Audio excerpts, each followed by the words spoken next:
Scientists are not eliminating God, they're eliminating models of God.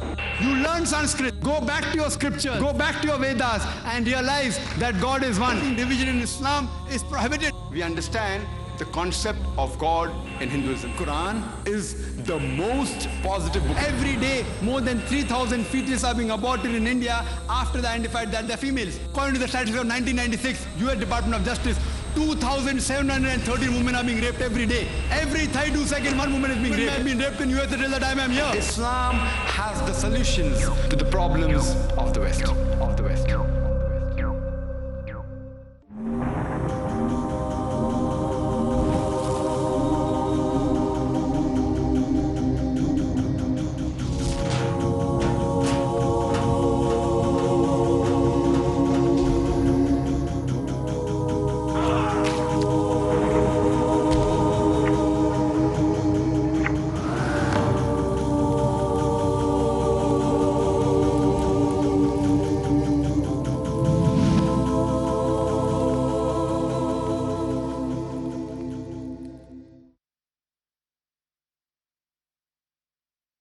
Assalamu alaikum wa rahmatullahi wa barakatuhu.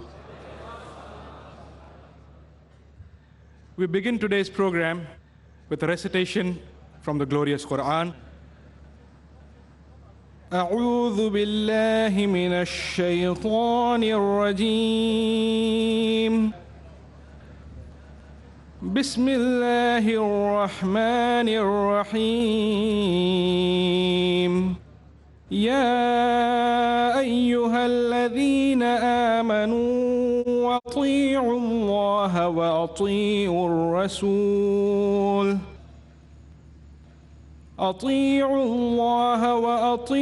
الرسول وأولي الأمر منكم فإن تنازعتم في شيء فردوه إلى الله ورسوله إن كنتم تؤمنون بالله واليوم الآخر ذلك خير وأحسن تأويلا. The translation from Surah Nisa, chapter 4, verse 59. I seek refuge with Allah from Satan, the accursed. In the name of Allah, most gracious, most merciful. O you who believe, obey Allah and obey the Messenger, and those charged with authority among you. If you differ in anything among yourselves, refer it to Allah and His Messenger. If you do believe in Allah and the last day, that is best and most suitable for final determination. I now request Brother Ashraf to give the introduction of Brother Zakir Naik, and we'll go ahead with Brother Zakir Naik's speech. Thank you very much, brothers and sisters. Jazakallah, Brother Sayyid Zakir. Dr. Zakir Naik is a medical doctor by professional training, but he's internationally acclaimed as an orator on Islam and comparative religion. Dr. Zakir clarifies and clears misconceptions about Islam using Quran, authentic hadith, and other religious scriptures, which he quotes verbatim in conjunction with reason, logic, and scientific facts. He is popular for his critical analysis and convincing answers to challenging questions posed by audiences after his public talks. He has delivered public talks in the USA, Canada, UK, Saudi Arabia, UAE, Australia, South Africa, Botswana, Malaysia, Singapore, Hong Kong, Thailand, Guyana, South America, and many other countries, in addition to numerous talks in India. No wonder Sheikh Ahmed Deedat, the world-famous orator on Islam and comparative religion, has given Dr. Zakir the title Deedat Plus. Dr. Zakir Naik appears regularly on many international TV channels in more than 150 countries of the world. More than 100 of his talks, dialogues, debates, and symposia are available on DVDs. He has authored several books on Islam and comparative religion. Dear brothers and sisters, before I invite Dr. Zakir Naik to speak to you on the topic, Sharia, barbaric or perfect, I would request him to gift a copy of the Quran and its Tamil translation to Brother Dr. Seppan.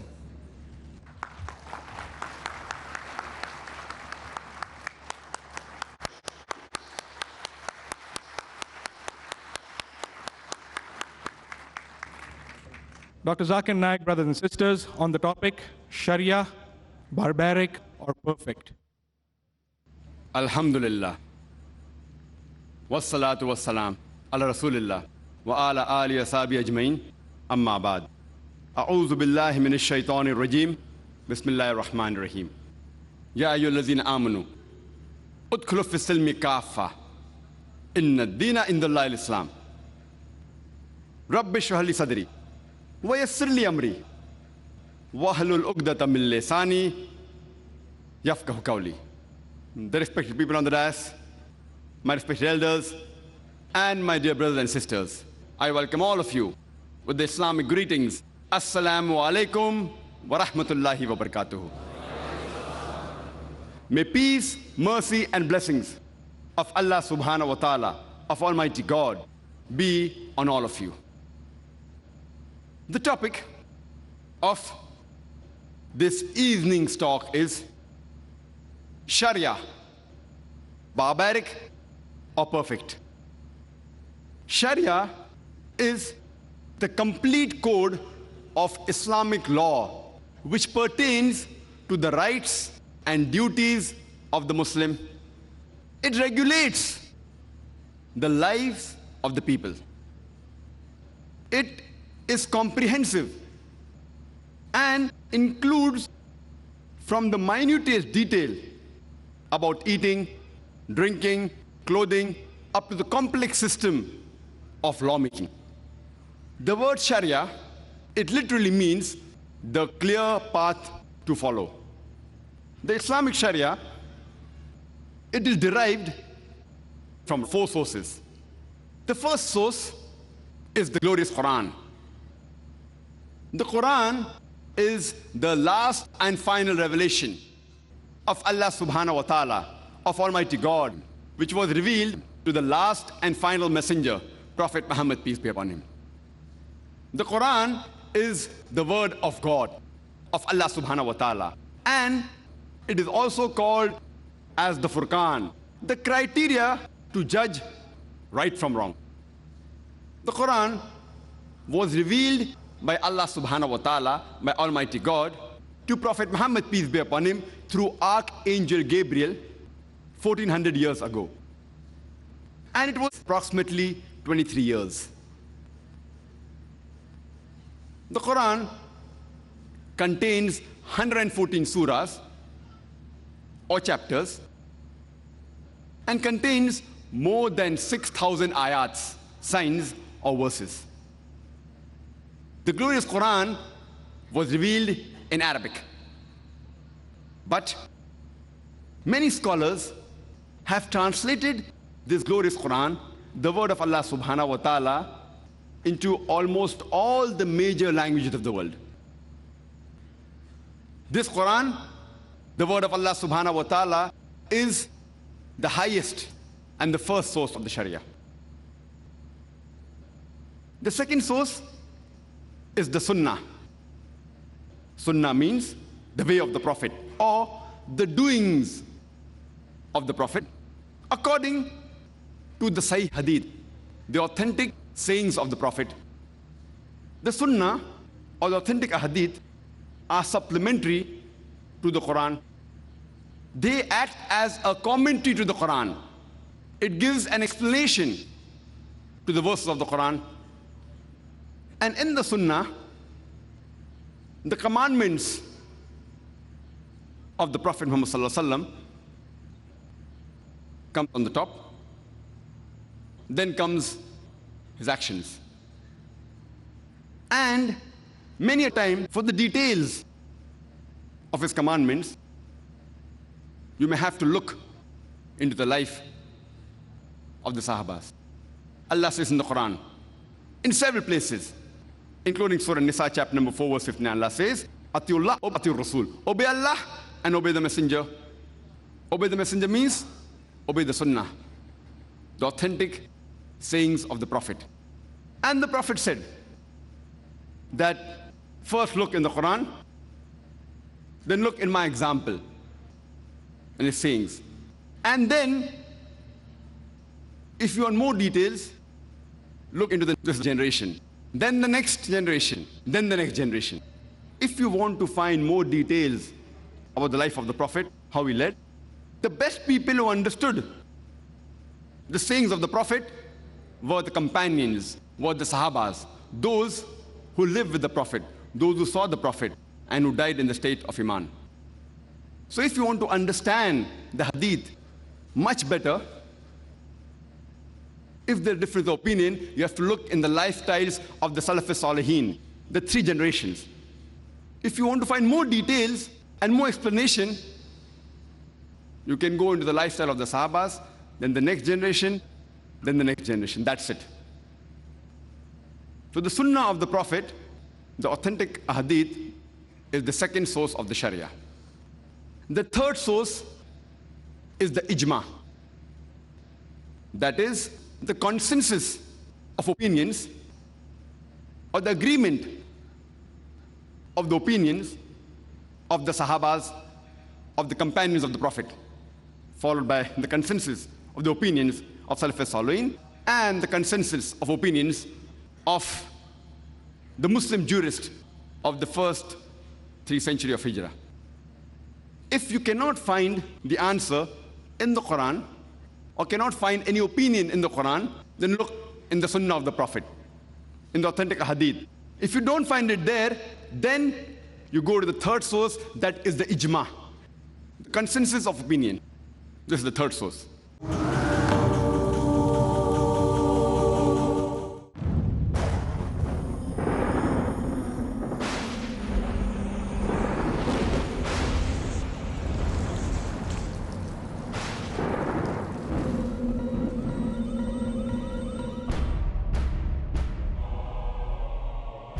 At the time of Nuh, peace be upon him, the floods swept the entire earth,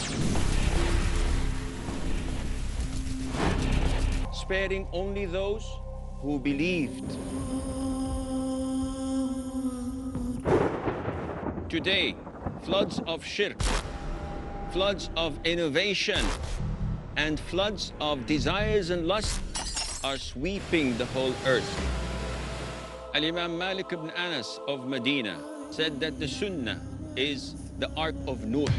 Whoever boards it is saved, and whoever refuses is drowned and is doomed forever. Join me in Al-Arba'in al-Nawawiyya, the 40 hadith compiled by Imam al-Nawawi.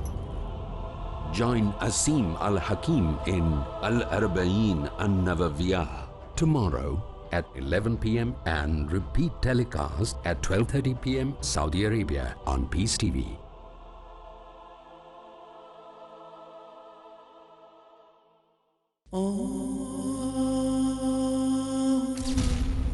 We are not addicted to dawah.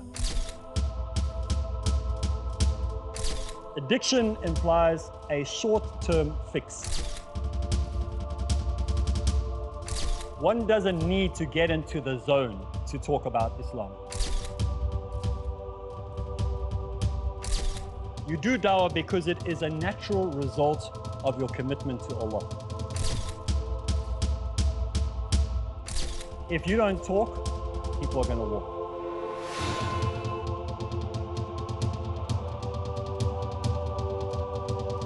The most effective combination in the propagation of true Islam is found in Dawah Ilallah. Join me, Arib Islam, as we go through Dawah Ilallah only on Peace TV. Follow the tips to make the task of Dawah result-oriented in Dawah Ilallah tomorrow at 11:30 p.m. and repeat telecast at 6 a.m. Saudi Arabia on Peace TV.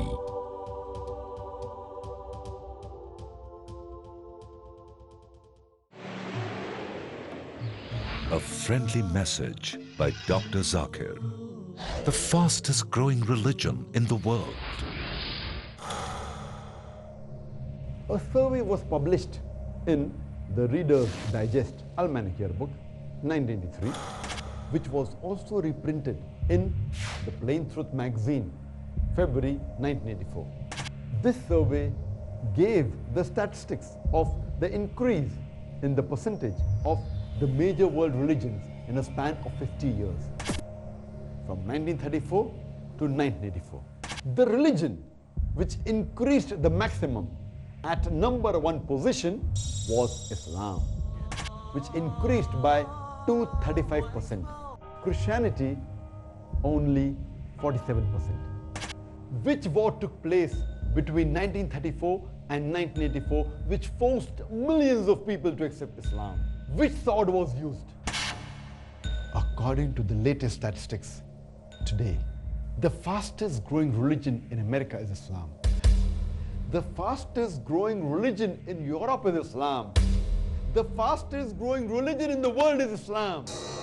Which sword is forcing tens of thousands of Americans to accept Islam? Tens of thousands of Europeans to accept Islam? Millions of people in the world to accept Islam. Which sword? It is the sword of Islam, the sword of peace, the sword of truth and wisdom, which gives the solution to the problems of humanity. Peace TV, the solution for humanity.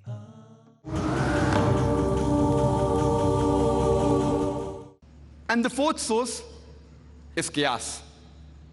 Qiyas means to judge and come closer, to make a judgment based on a reasoning, that if you don't find any direct indication in the Quran or in the Sunnah of the Prophet or in the Ijma, then you can use your own logic to try and find out the answer based on the other verses of the Quran or the Hadith of the Prophet or the Ijma, using analogy.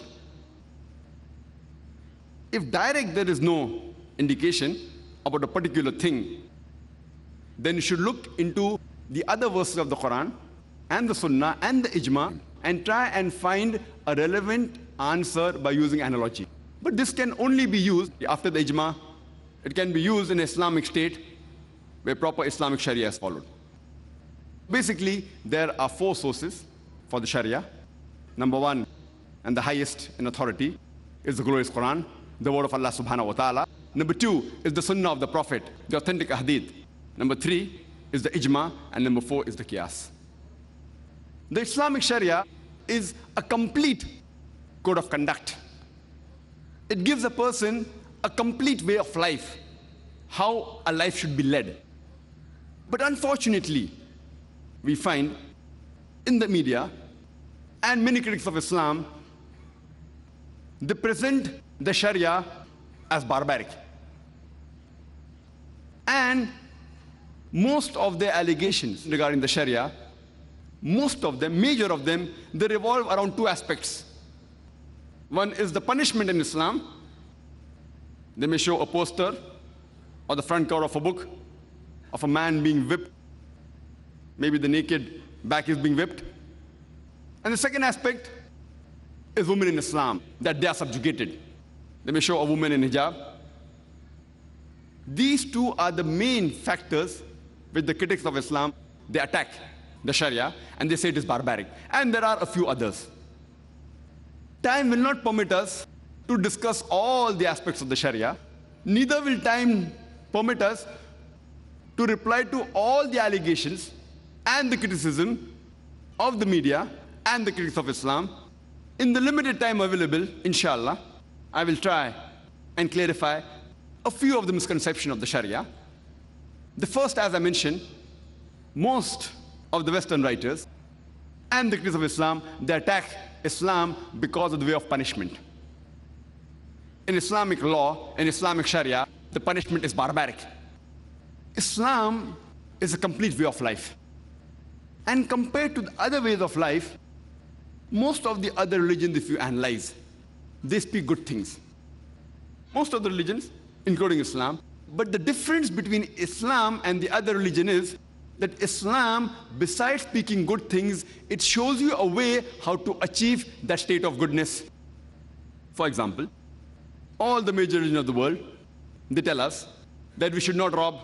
Hinduism says we should not rob. Christianity says we should not rob. Islam says we should not rob. So what's the difference between Islam and the other ways of life, between Islam and the other religions?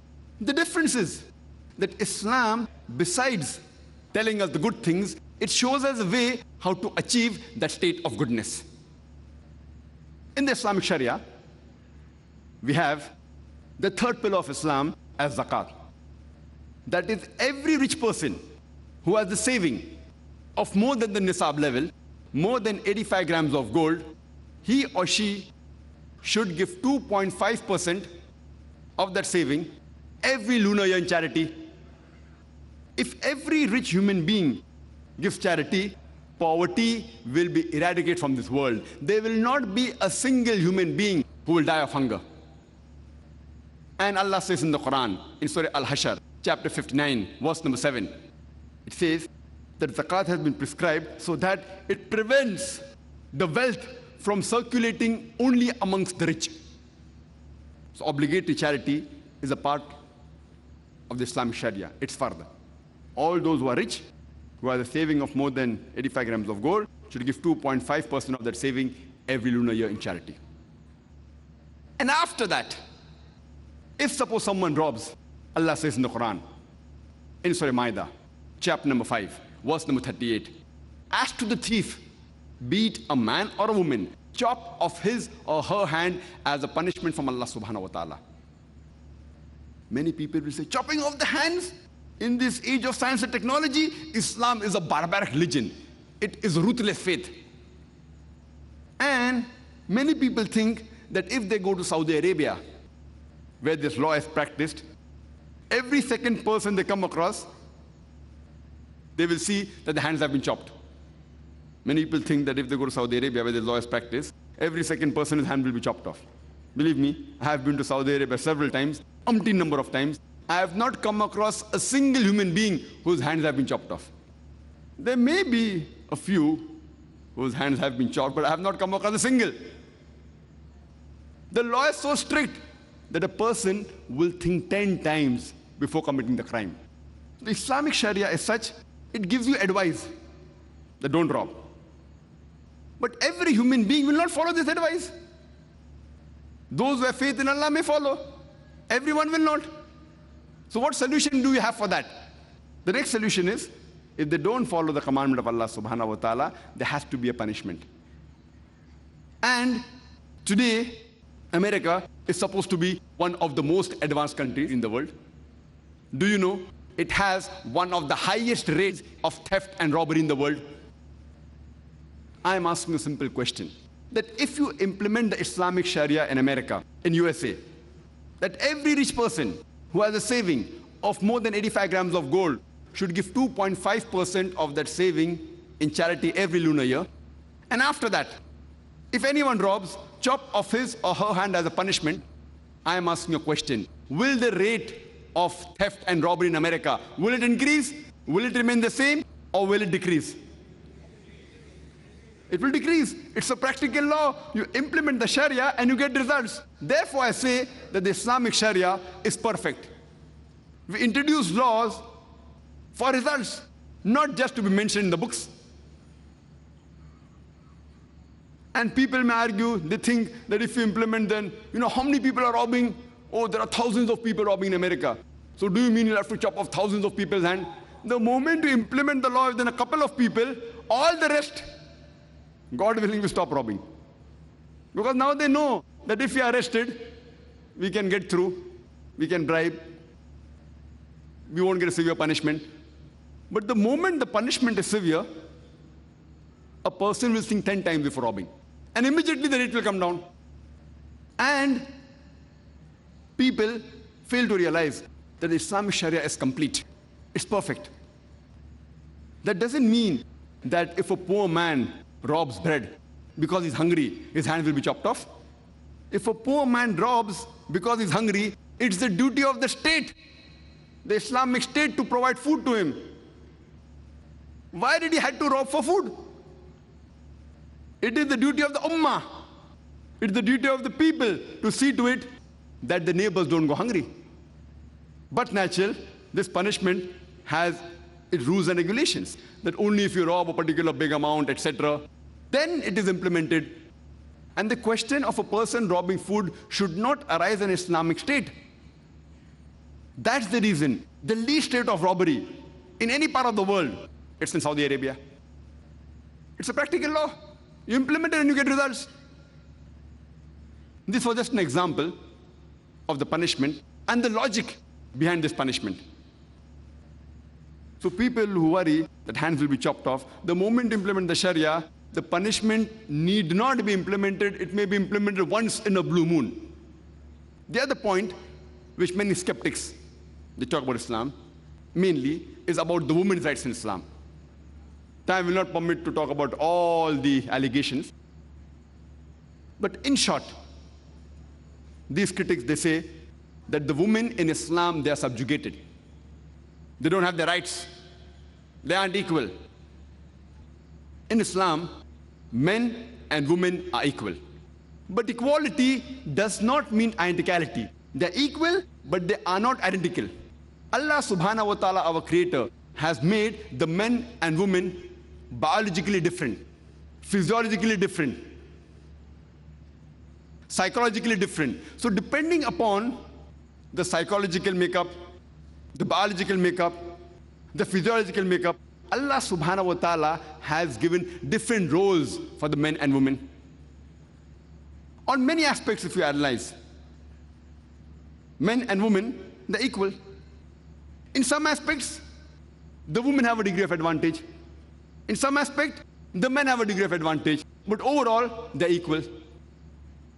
Let me give you an example. That if in an examination, two students, student A and student B, both get 80 out of 100. Both come out first. If you analyze the answer sheet, the 10 answers to 10 questions, each carrying 10 marks. In answer to question number 1, student A gets 9 out of 10, and student B gets 7 out of 10. So in answer to question number 1, student A has the degree of advantage over B. In answer to question number 2, student B gets 9 out of 10, and student A gets 9 out of 10. So in answer to question number 2, student B has a degree of advantage over student A. In all the remaining 8 answers, both get 8 out of 10. So if you add up, both get 80 out of 100. Overall, they're equal. But answer to question number 1, student A has the degree of advantage. In answer to question number 2, student B has the degree of advantage. Similarly, men and women in Islam, overall, they're equal. In some aspects, the women have a degree of advantage. In some aspects, the men have a degree of advantage. For example, it's mentioned in Sahih Bukhari, volume number 8, in the book of Adab, chapter number 2, hadith number 2.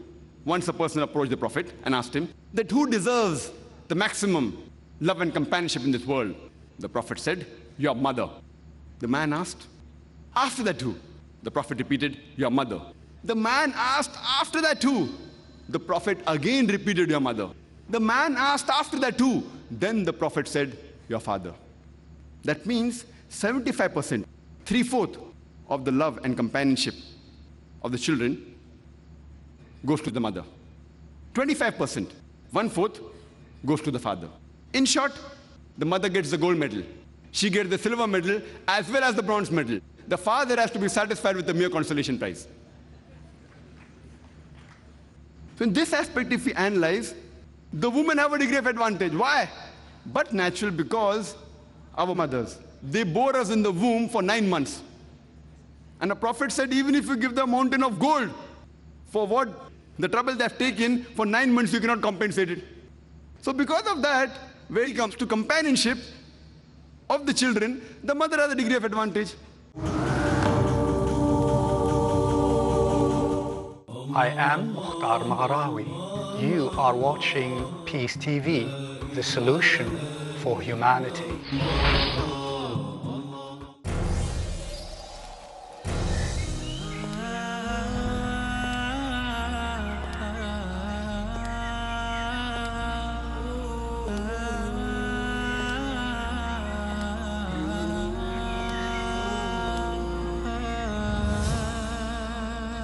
Marriage is the cornerstone for a successful society.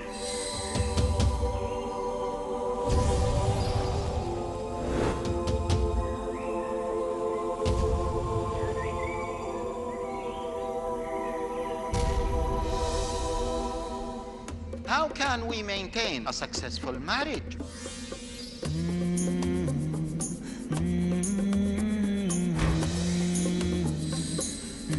Join us in this journey where we learn how to plan for it, execute it, maintain it, and end it according to Islam. Grasp the unique philosophy of Islam to make marriages successful in Marriage and Divorce. Tonight at 11 p.m. and repeat telecast at 5 a.m. Saudi Arabia on Peace TV.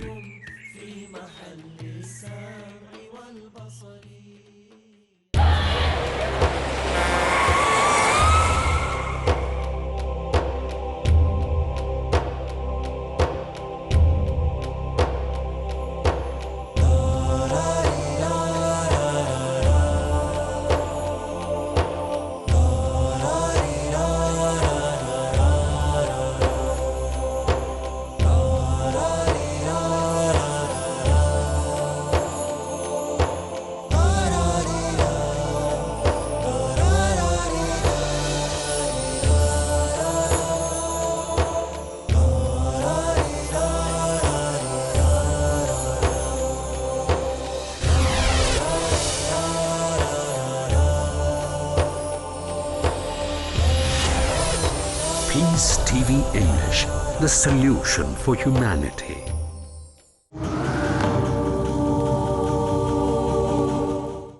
Let me give you another example. Suppose a robber, if he enters the house, I'll not say, I believe in women's liberalization. I'll not tell my wife to go and fight the robber. But natural, as Allah says in the Quran, in Surah Nisa, chapter number 4, verse number 34, that Allah subhanahu wa ta'ala has given more strength to the men. So, but natural, since Allah has given us a degree of advantage in physical strength, it is our duty to support and protect the woman. So here in strength, we have a degree of advantage. In many other aspects, men and women are same. So in short, this was just a short reply to the allegations of the critics of Islam that Islamic Sharia is barbaric as compared to the women's rights in Islam. And for more details, you can refer to my video cassette, Women's Rights in Islam, Modernizing or Outdated. As I mentioned earlier, that most of the religions, basically, they speak good things. But Islam, besides speaking good things, it shows you a way how to achieve a state of goodness. And people object and they have different opinion. How should the law be? And one of the common objections is that women, they are subjugated because of the Islamic hijab. And they say that the Islamic hijab, it's not modest at all. It's not for modesty, it is for subjugating the woman. And if we analyze and if we look around us today in the world, the level of modesty, it keeps on differing from individual to individual, depending upon the surrounding and the society. For example, in certain Muslim Arab countries, even looking at a woman, even staring at a woman is considered immodest. Here in India, you can look at a woman, you can talk to a woman. But if you touch a woman, it's immodest. Therefore, the Indian sort of greeting is with the folded hands. As long as you don't touch a woman in India, it is considered modest. If you go to certain Western countries, shaking hands, men and women, men and ladies, it's modest. You can shake hands, you can talk, you can stay, no problem. In fact, if a lady puts a hand forward or if a gent puts a hand forward and the opposite sex does not shake hands, it's considered that they are uneducated or that they are uncultured. So there, shaking hands is within the modesty level. In some Western countries, you can even kiss a woman. You can kiss a lady, a man can kiss a lady on the cheek, on the lips, no problem, it is modest. In certain Western countries, you can do what you want. The men and women can do what they want as long as they do with permission of each other, it is considered modest. So the level of modesty keeps on changing. Now, how will we human beings decide which is the best, which is modest?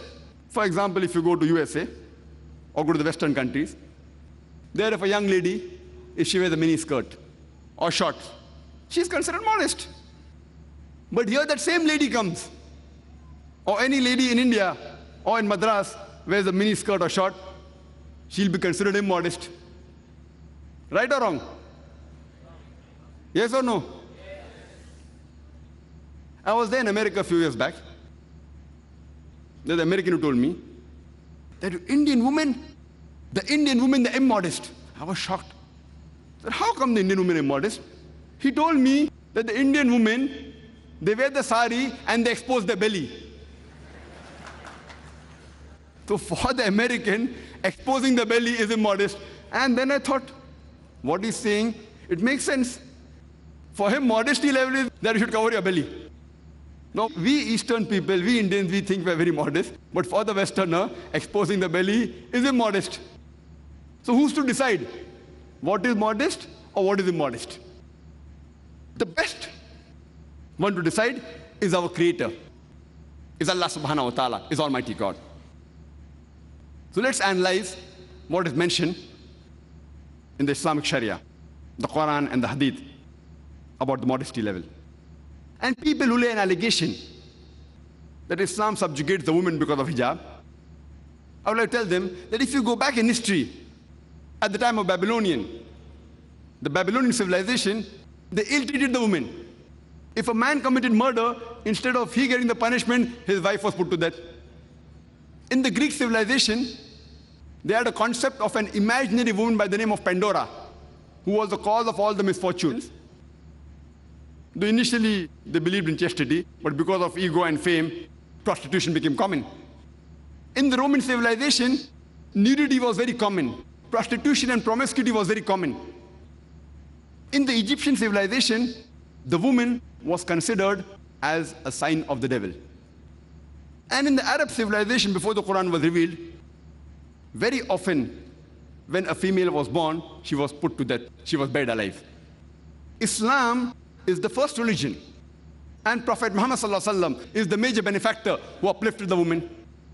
After Islam gave rights to the woman, it also showed them a way how to maintain their modesty, how to maintain their rights, how to maintain the position. That's the reason hijab has been prescribed.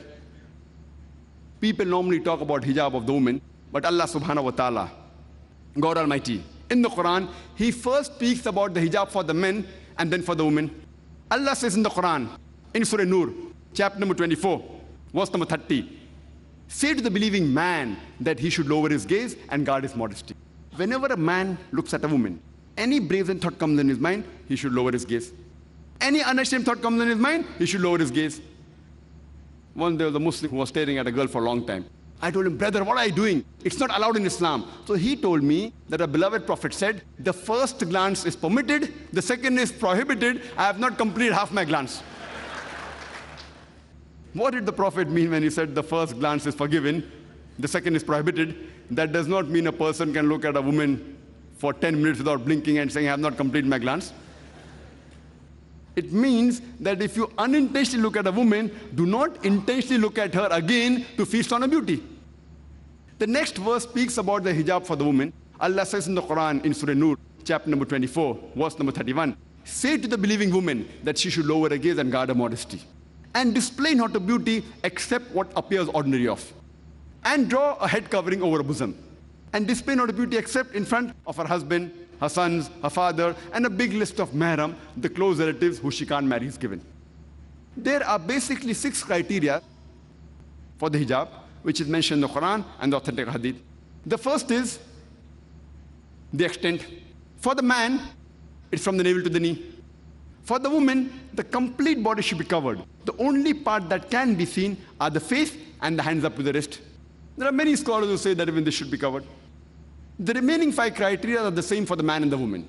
The second criteria, the clothes they wear, it should be loose. It should not reveal the figure. Third, it should not be transparent so that you could see through.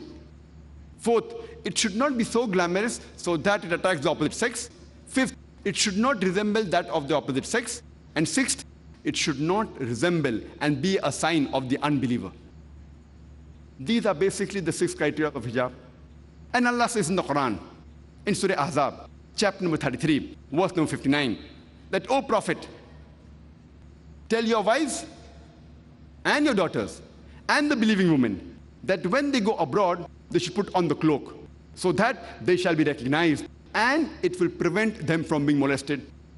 Quran says hijab has been prescribed for the women so that it will prevent them from being molested.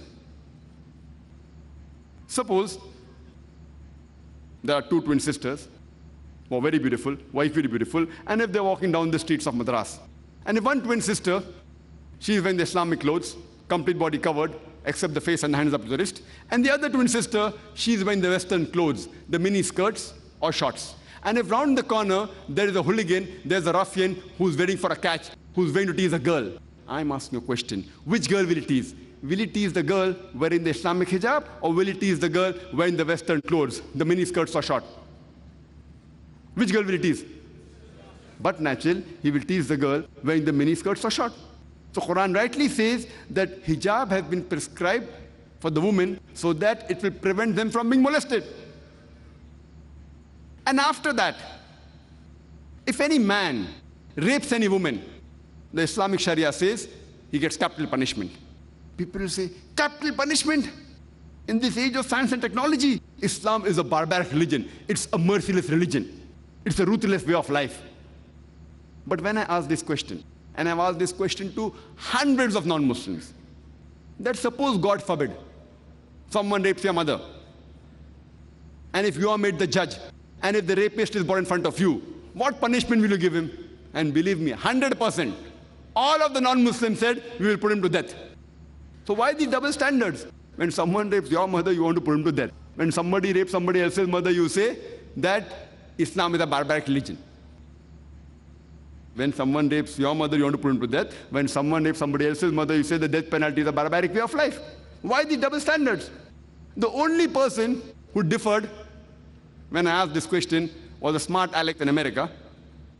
But during question and answer session, I keep on traveling. He told me, Brother Zakir, if someone rapes my mother, I will not put him to death. I will give him 5 years imprisonment, rigorous imprisonment. I said, fine. I said, do you know, according to the American statistics, those people that are convicted for rape, after they go out, more than 95% of them, they again commit rape. So if you want your mother to be raped again, you're most welcome. We Muslims don't want our mothers to be raped. He told, if that's the case, then I'll put him to death at the first time.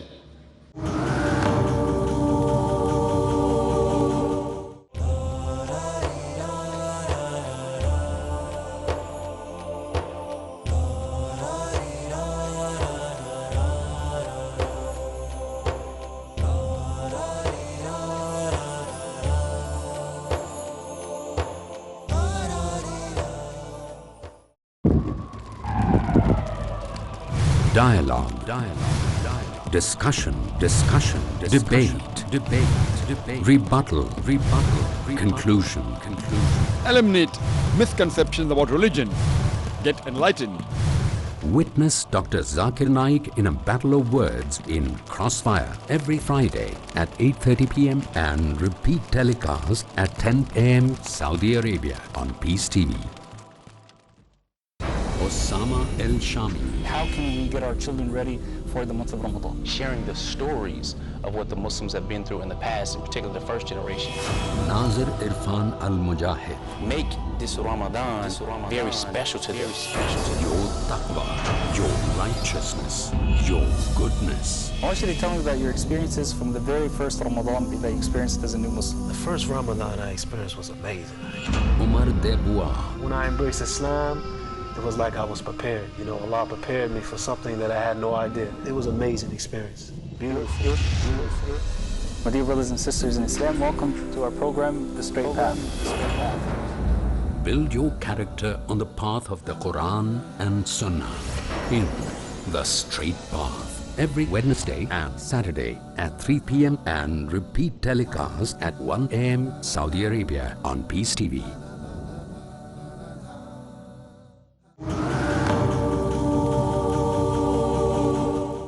And if you analyze America, which happens to be one of the most advanced countries in the world, do you know that according to the statistics of FBI, in the year 1990 alone, there were 102,555 cases of rapes reported. 102,555 cases of rapes were reported. And the FBI report said that only 16% of the rape cases were reported. So if you want to know exactly how many rapes took place, you have to multiply by 6.25 and you get a total of 640,968 rapes that took place in 1990 in USA alone. If you divide this figure by 365, the number of days, you get an average of 1,756 rapes that took place in America, according to FBI, in the year 1990. Every day, 1,756. If you read another report of the National Crime Victimization Survey Bureau, the US Department of Justice, it says in the year 1996, every day, on average, 2,713 cases of rapes took place. 2,713. That means every 32 seconds, one rape took place in America in 1996. We are here in this auditorium for the past 1.5 hours. Already more than 100 rapes may have taken place in America since the time we are here. I'm asking you a question, that if you implement the Islamic Sharia in America, that if any man, when he looks at a woman, and any brazen thought comes in his mind, he should lower his gaze. And after that, the woman, they should wear the Islamic hijab, complete body covered, except the face and hands up to the wrist. And after that, if any man rapes a woman, he gets death penalty, he gets capital punishment. I'm asking the question, that will the rate of rape in America, will it increase? Will it remain the same, or will it decrease? It will decrease. It's a practical law. You implement the Sharia and you get results. That's why I say that Islam, besides talking good things, all the religions say that you should not molest, you should not rape, but Islam shows you a way how to have a society in which people will not rape and molest. And the least rate of rape in any country in the world, it's in Saudi Arabia where this law is practiced. Therefore I say that the Islamic Sharia is a perfect law. It is the most practical law. It shows you a way how to achieve peace. It may sound barbaric to those people who may not know the figures and the background of what's happening in the world. A law is a code in which you can get results, where you can get peace. There are many critics who say the Islamic Sharia, it's barbaric. It allows a man to have more than one wife. In fact, if you read the Quran, Quran is the only religious scripture on the face of the earth which says marry only one.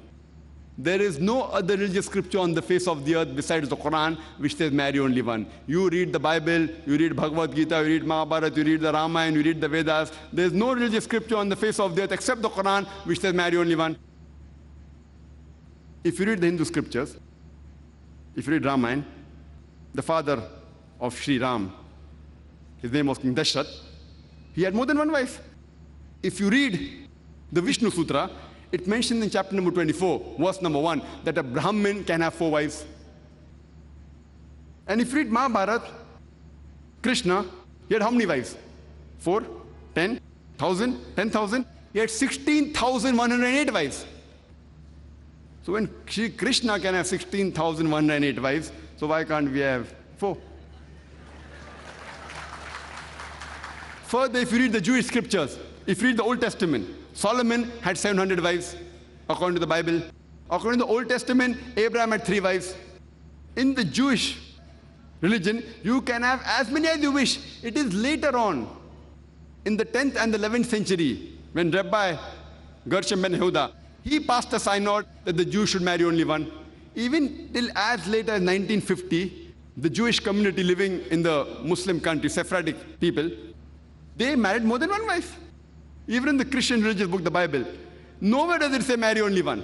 You can marry as many as you wish. It is later on the church which put a restriction that the Christian should marry only one. Even in India, the Hindu scriptures do not tell that you should marry only one. It is the Indian law, the Indian Penal Code, which passed a law in 1954, a Hindu Marriage Special Act. A Hindu Marriage Special Act. We said that a Hindu should marry only one. The Hindu scriptures give you permission, you can marry as many as you wish. The Christian and the Jewish scriptures say you can marry as many as you wish. 4, 10, 100, 5,000, 10,000, no limit.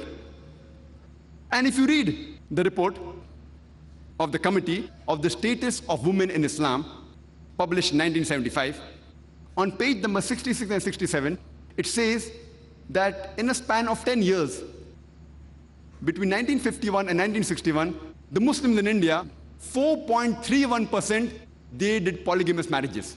Means they married more than one. And amongst the Hindu, the percentage was 5.06. So according to statistics, the Hindu do more polygamous marriages than the Muslims. Let's analyze what does the Quran say. Allah says in the Quran, in Surah Nisa, chapter number 4, verse number 3, that marry women of your choice in 2s, 3s, or 4s, but if you can't do justice, marry only one. This statement, marry only one, is only given in the Quran and no other religious scripture. You can marry more than one, up to 4, only if you can do justice. If you can't do justice, marry only one. And Allah says in the Quran, in Surah Nisa, chapter number 4, verse number 129, that it is difficult to be just between your wives. So don't turn away from them altogether. Many people think that marrying 4 wives is compulsory. And I have my friends in Bombay, in the medical college. One of my friends told me, you Muslims, more than 80% marry 4 wives. So I told him, where you get this from? He said, I know. So I told him, I challenge you. Get me 10 people in India who have got 4 wives and I will give you 100,000 rupees. 10 people. In my full life, I have not come across a single Muslim Indian who has got 4 wives. I know there are many people outside India in the Arab countries which have got 4 wives.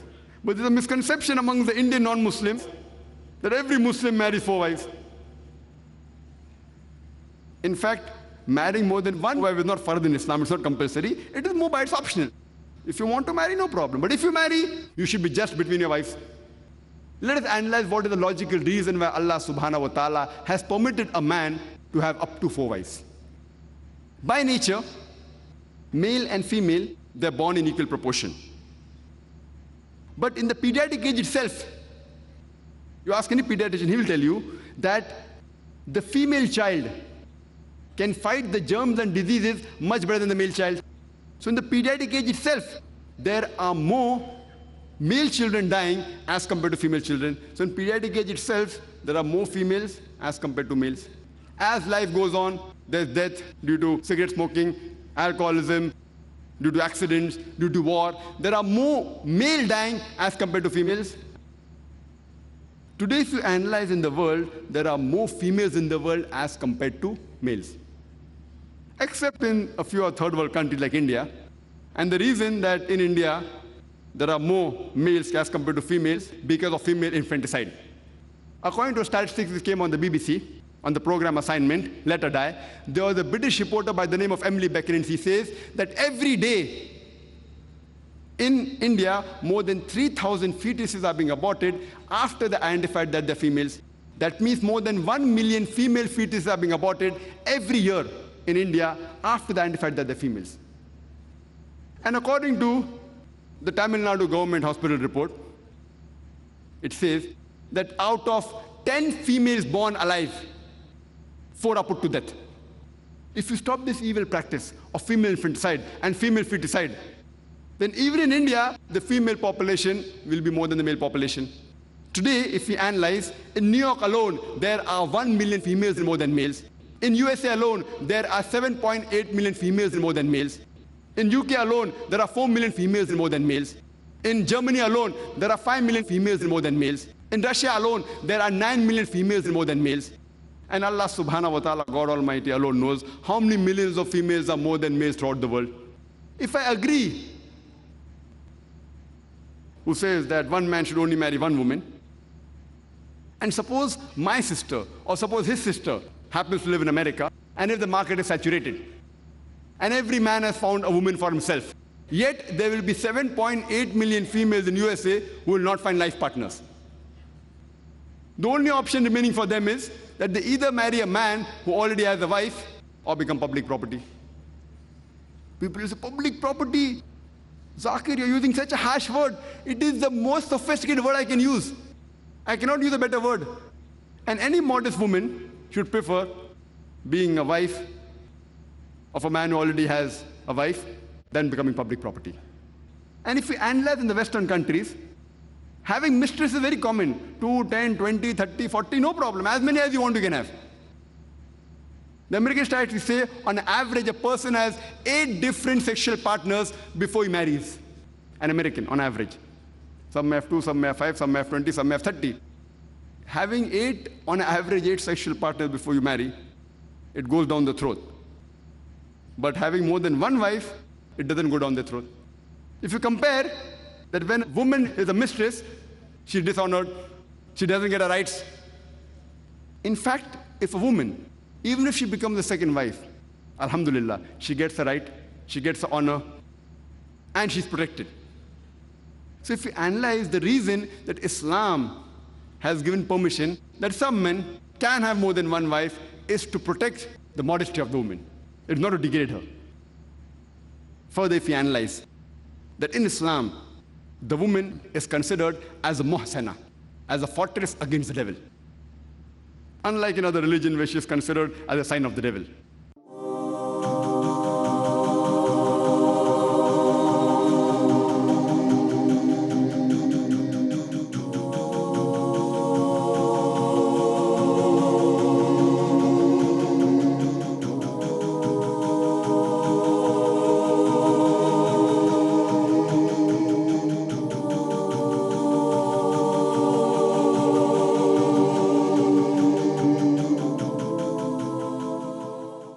Allah subhanahu wa ta'ala, He says in the Quran that He created the death and the life